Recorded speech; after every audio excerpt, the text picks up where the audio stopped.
Breaking news tonight, and I need every SSI, SSDI, Social Security retiree, and low-income American to listen very carefully. Something big is happening behind the scenes in Washington, and almost nobody is talking about it yet. For the first time in years, a $1,400 stimulus check is suddenly back on the table, and early conversations are putting disability beneficiaries and fixed-income seniors at the very front of the line. Yes, you heard that right. A possible return of the same $1,400 payment millions received years ago. And the most shocking part is this: the discussions didn't come from a rumor, a blog, or a random leak online. They came directly from lawmakers who are facing pressure from a rising cost of living, a tight election climate, and a growing wave of seniors who say they simply cannot keep up anymore. Now here's where things get interesting. Several committee members have reportedly floated the idea of targeted relief, and the first names mentioned weren't high-income workers or large families. The very first groups placed on these internal notes were SSI, SSDI, VA disability, and low-income Social Security retirees. That alone should tell you how serious this conversation is becoming.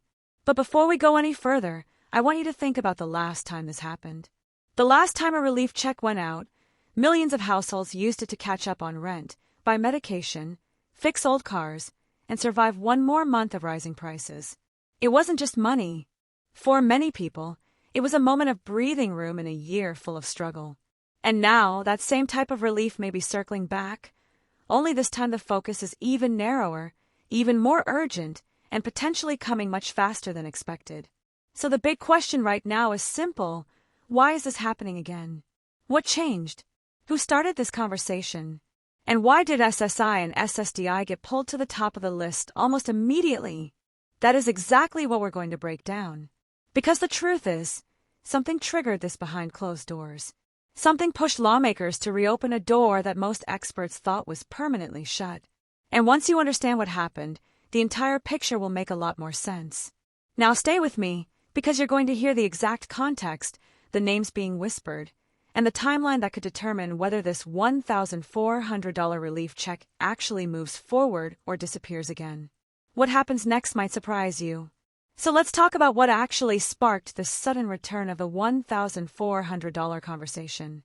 Because this didn't come out of thin air. It didn't come from social media rumors or wishful thinking. It came from pressure building inside Washington for months, and it finally reached a point where lawmakers could no longer ignore it. The first trigger was the latest economic report delivered to the House Ways and Means Committee. That report showed something uncomfortable. Millions of seniors, disabled Americans, and very low-income households are still experiencing financial strain at levels similar to the early pandemic years. Prices didn't fall.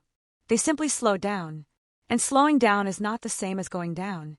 To someone living on a fixed check, inflation sticking at a high level is the same as taking money out of their pocket every single month. One member of the committee, according to internal notes shared after the briefing, pushed for what they called targeted relief. And here's where the story becomes interesting. The first example listed under the phrase targeted relief was SSI and SSDI. Not because their benefits are small, but because their benefits don't grow fast enough to match the reality of today's economy. Then another voice entered the conversation. A senator on the Budget Committee reportedly pointed out that Medicare premiums, rent averages, and prescription drug prices have risen faster than the COLA increases seniors received.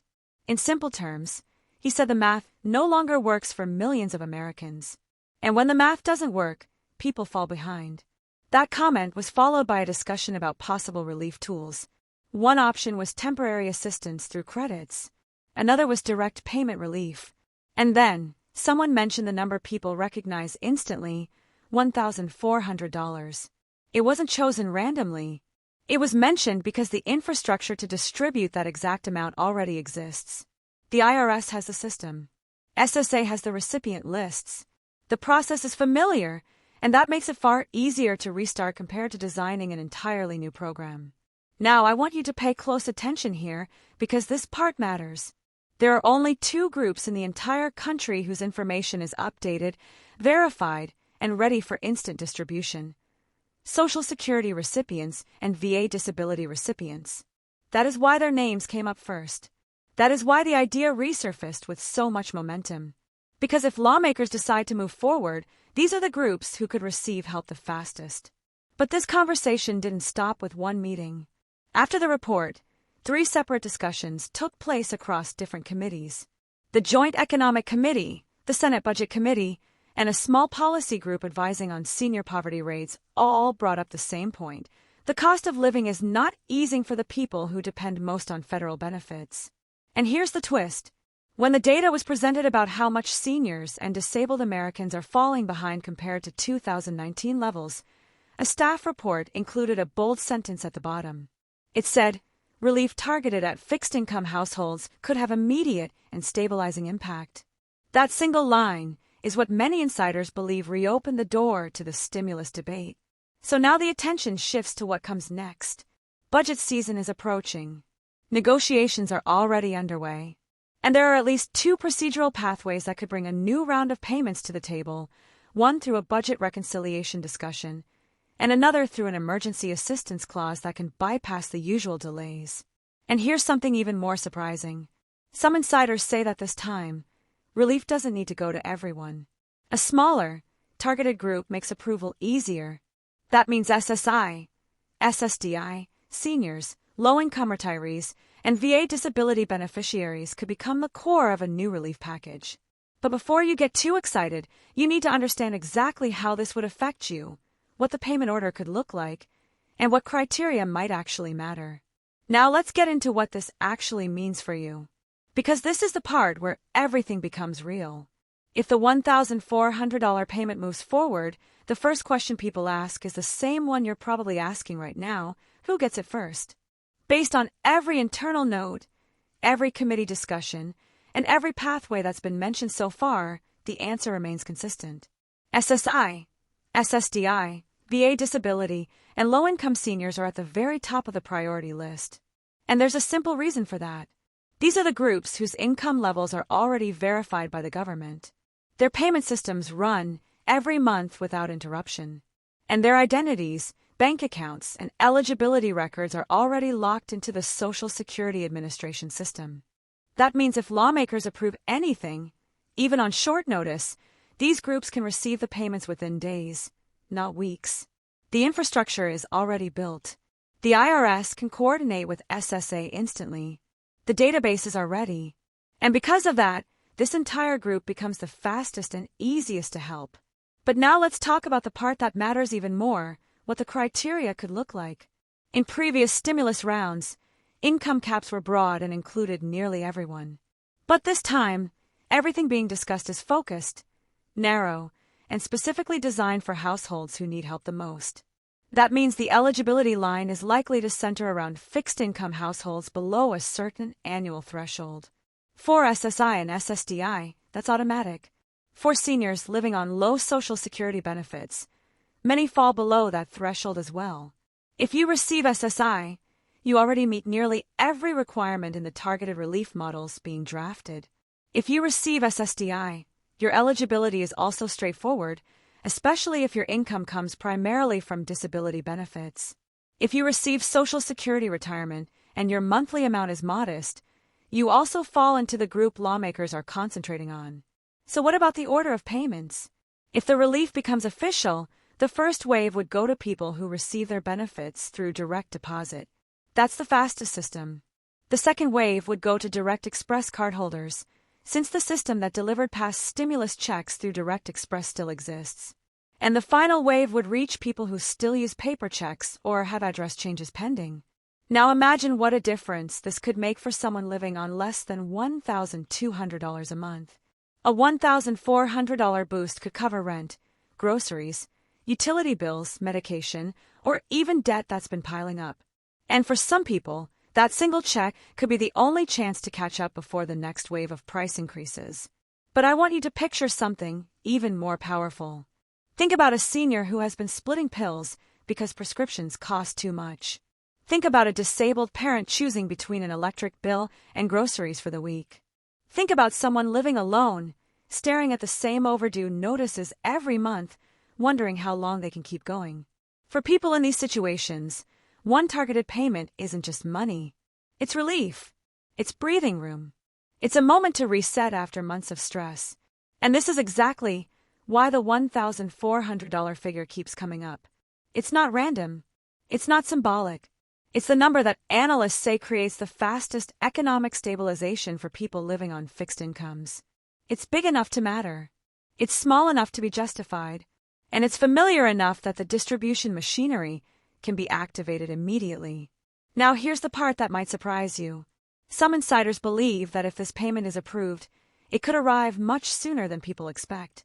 Not next year, not many months from now, but potentially within the same legislative window that other federal benefit changes are already being discussed. Because when Congress is already negotiating budgets, reforms, and senior relief measures, adding a targeted payment becomes easier than starting from scratch. But we aren't finished yet. Before you assume this is guaranteed, before you start planning around it, you need to understand the other side of the story. The obstacles, the political fights, the last-minute changes that could push this forward or shut it down completely. Because as promising as everything sounds, nothing in Washington moves without resistance. And the next phase of the situation will determine everything. Now let's talk about the part nobody likes to discuss, but everyone needs to hear. Because even though the $1,400 stimulus conversation is real, serious, and gaining momentum, there are still obstacles that could shape whether this payment becomes reality or fades away like so many other proposals before it. The first obstacle is simple. Washington is divided. Some lawmakers support targeted relief for seniors and disabled Americans because the data proves these groups are falling behind faster than anyone expected. But others argue that the federal budget is already stretched thin and that any new payment needs to fit into the upcoming negotiations. That means everything depends on who gets their way during the next budget window. The second obstacle is timing. Relief measures usually move slowly, but this year is unique. Multiple committees are already reviewing cost of living adjustments, Medicare pricing, and Social Security funding. When everything is happening at once, lawmakers sometimes add new proposals into the mix, especially if public pressure continues to rise.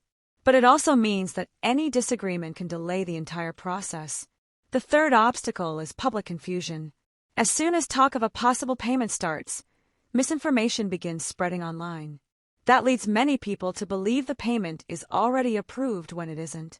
And that confusion becomes a problem because scammers take advantage of it every single time. So here is your warning, and I want you to listen closely. Nobody will call you to sign you up for a stimulus. Nobody will email you asking for your bank account. Nobody will send a text message asking you to confirm your Social Security number. If you see anything like that, delete it. Report it. Block it. The government does not operate that way. If a payment becomes official, you will receive it automatically the same way you receive your benefits now. Now let's talk about what you should actually expect next. The biggest clue will come from the committees currently reviewing senior poverty data, inflation markers, and benefit adequacy reports. If they mention targeted relief again, even briefly, that will be the signal that this discussion is truly moving forward. The next clue will come from budget negotiations. If the phrase fixed income households appears in any draft summaries, that's another strong sign that lawmakers are preparing something. And the final clue will come through official statements. When Washington is close to approving major relief, you always see small hints appear in press briefings. Reporters start asking questions. The White House begins mentioning seniors. Economists begin referencing targeted solutions. Those small shifts happen before the big announcements. But here's the truth. Even with obstacles, the idea is not dead. Not even close. In fact, this is the most serious conversation about targeted relief we've seen in years. And the fact that SSI and SSDI are at the front of the line should give you something many people haven't felt in a long time. Hope. Hope that the government finally understands what fixed-income Americans are facing. Hope that someone is paying attention to the fact that your rent didn't go down, your groceries didn't get cheaper, your medication didn't magically cost less. Hope that relief is not only possible, but necessary. So here's my message to you. Don't assume anything is guaranteed, but don't assume this is impossible either. Stay informed, stay alert, and stay prepared for new developments because the next few weeks could bring announcements nobody expected. And remember this, you are not alone in this fight. Millions of seniors, disabled Americans, veterans, caregivers, and low-income families are in the same struggle. Your voice matters. Your story matters. Your survival matters. And the more people speak up, the faster Washington moves. If you want the truth without the confusion, the rumors, or the scams, then stay connected right here. I will keep you updated the moment anything changes. Subscribe, stay informed, and take care of yourself. Better days are still possible, and more updates are coming soon.